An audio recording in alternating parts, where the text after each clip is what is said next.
નમસ્કાર દર્શક મિત્રો, દિલોક સત્તા શોમાં આપણું સ્વાગત છે। યુનાઇટેડ કિંગડમ એટલે કે યુકેની શિક્ષણ પ્રણાલી વિશ્વભરમાં તેની ગુણવત્તા માટે ખૂબ જ જાણીતી છે।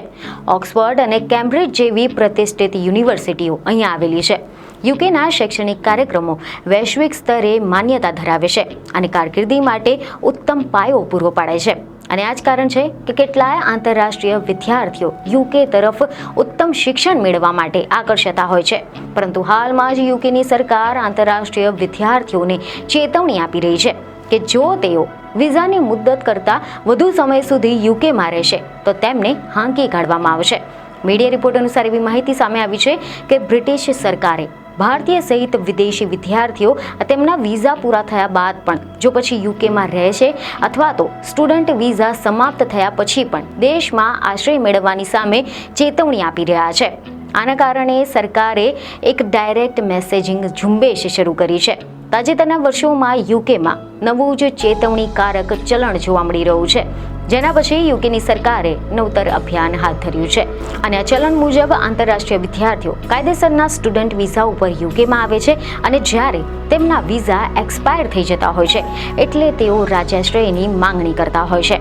અને આથી જ યુકેના ગૃહ વિભાગે નવું અભિયાન શરૂ કર્યું છે, જે અંતર્ગત યુકેનો ગૃહ વિભાગ ઈમેલ તથા ડાયરેક્ટ મેસેજ દ્વારા વિદેશી વિદ્યાર્થીઓનો સીધો સંપર્ક શરૂ કર્યો છે।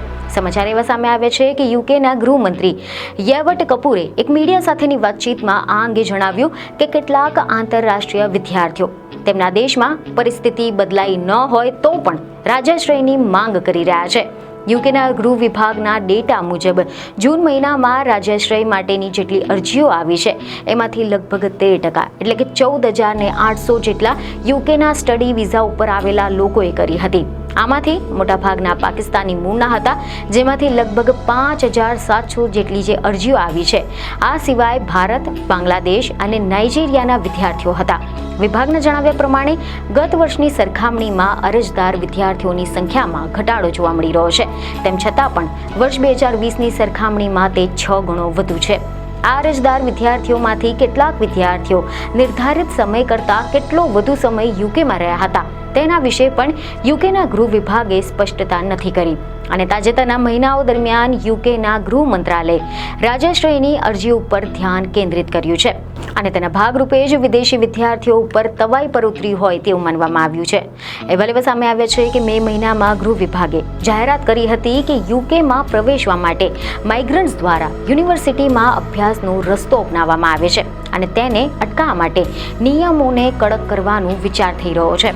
આ યોજનાના ભાગરૂપે સપ્ટેમ્બર મહિનાની શરૂઆતથી યુનિવર્સિટીના વિઝા નકારવામાં તેમજ અભ્યાસ પૂર્ણતાના દરને કડક રીતે કરી દેવામાં આવ્યો છે।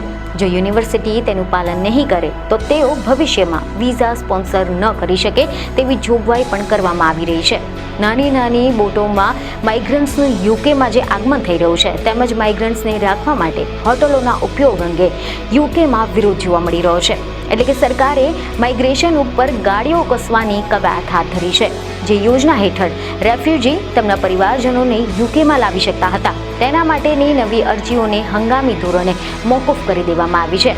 અને યુકેની સરકારે ફ્રાન્સની સાથે 1 in 1 આઉટના કરાર કર્યા છે, જેના હેઠળ માઇગ્રન્ટ્સને મોકલવાનું કામ શરૂ કરવામાં આવી રહ્યું છે। આ મહિનાથી જ તે શરૂ થઈ જશે। અહેવાલ એવા સામે આવી રહ્યા છે કે યુકેમાં અભ્યાસ કરતા 1,30,000 જેટલા વિદ્યાર્થીઓ તેમજ તેમના પરિવારજનોને જણાવવામાં આવ્યું છે કે જો તેમની પાસે યુકેમાં રહેવાનો કાયદેસરનો અધિકાર ન હોય તો તેમને દેશ છોડી દેવો જોઈએ।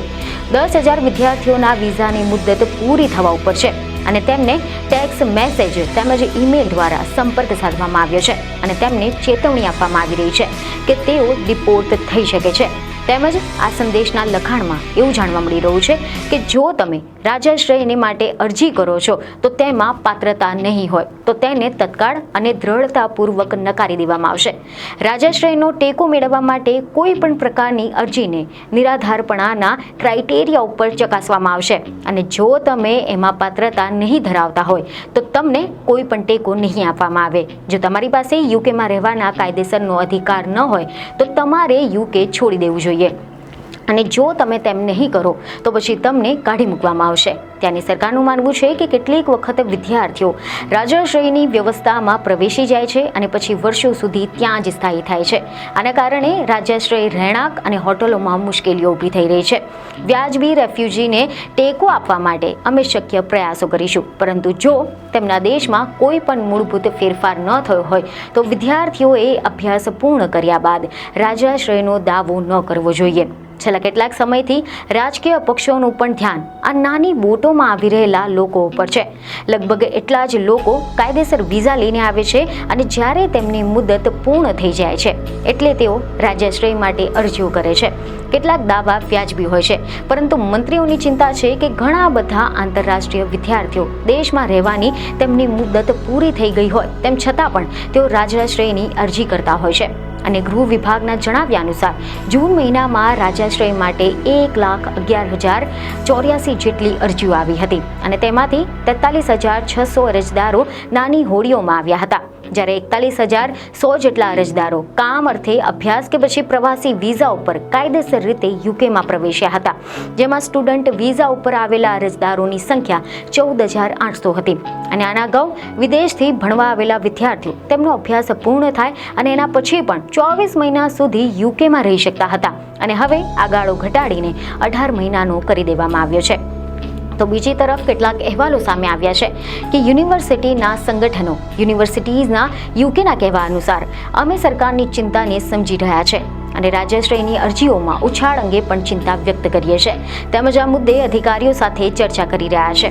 આ અંગે યુનિવર્સિટીઓ પણ પોતાની ભૂમિકા ભજવી શકે તેના માટે ગૃહ વિભાગ તેમજ શિક્ષણ ક્ષેત્રે આને જ વચ્ચે ઉન્નત તેમજ રિયલ ટાઈમ ડેટા સોર્સિંગને શેર કરીશું, તેમજ તેના કોઈ પણ મુદ્દો ઊભો થાય તો પછી યુનિવર્સિટીઓ તત્કાળ તેને પ્રતિસાદ આપી શકે છે.